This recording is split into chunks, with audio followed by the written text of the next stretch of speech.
I'm archiving every distortion. I am Ibrahim Traoré, and today I'm pulling off your masks. Yes, you heard correctly.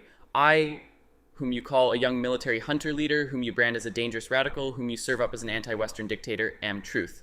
And this time you cannot turn off your microphones. This time you cannot turn away your cameras. This time your editors cannot cut this speech because the world you monopolized no longer exists. Because millions will hear these words now without passing through your filters, without being subjected to your distortions, without being muddied by your lies.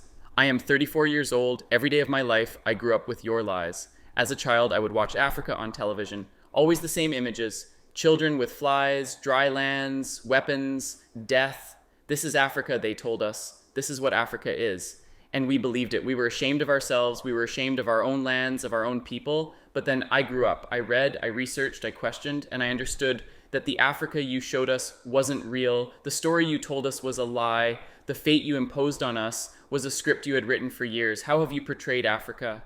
How have you shown it? How have you sold it to your viewers? As if we were creatures who had no share of humanity. As if we were savages left outside of civilization. As if we were wretches waiting for you to save us. Every day, every hour, every minute, the same story plays on your screens.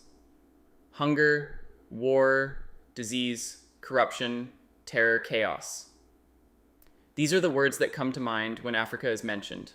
In your Africa dictionary, there are no other words. No hope, no success, no development, no resistance, no honor, no pride, no victory. So I ask you, New York Times, Washington Post, Guardian Leon, have you ever made Africa's successes your headlines? How many times have you written about Rwanda's technology miracle? How many times have you shown Ethiopia's reforestation project? How many times have you praised Botswana's democratic success? How many times have you described Kenya's entrepreneurial ecosystem? No, because these don't fit your scenario. Your Africa cannot be successful. It cannot, because then how will you legitimize your exploitation? If it's not in need of help, how will you intervene? If it's not backward, how will you look down on it? Have you ever asked yourselves, has any editor sitting at their desk, any news director in a meeting, any columnist at their keyboard ever thought, why are the people of the world's richest lands poor? Here are the numbers for you, real numbers. Africa owns 70% of the world's cobalt reserves. Your cell phone, your computer, your electric car won't work without cobalt. This cobalt comes from Congo, but Congalas can't afford cell phones. Africa owns 90% of the world's platinum reserves. Catalytic converters, electronic devices, medical implants, they all need platinum. This platinum comes from South Africa. But South Africans are crushed by unemployment. Africa provides 30% of the world's gold production. Mali, Burkina Faso, Ghana, Tanzania. Gold flows like rivers from our lands, but our people swim in poverty. Africa supplies 65% of the world's diamond production. Botswana, Angola, Congo, Sierra Leone, billions of dollars worth of diamonds are extracted. But our miners live on $1 a day. Africa owns 35% of the world's uranium reserves. Niger, Namibia, South Africa, nuclear plants run on our uranium. Paris lights burn with our uranium. But our villages have no electricity. And you still ask, why is Africa poor? Number. The right question is, how was Africa kept poor while being so rich? Here's your answer. Colonialism didn't end. It changed shape. You used to come and occupy our lands. Now you come and establish companies. You used to take by force. Now you make agreements. You used to rule with the whip. Now you rule with credit. Let me give you concrete examples with numbers, names, dates, but you'll never write about these. Glenore, Swiss-based mining giant, extracting cobalt in Congo. 2022 revenue, $256 billion of tax paid to Congo, $500 million. That's 0.2%. Is this justice? Rio Tinto, British Australian mining giant, extracting Boit in Guinea, 20 million tons annually. What's left for Guinea? Environmental pollution and cancer. Total now, Total Energies. French oil giant extracting oil in Angola, Nigeria, Congo, 2022. Profit $36 billion investment in Africa. Dirty Pipelines Anglo-American, founded in South Africa, but now in London. Diamonds, platinum, iron taking everything.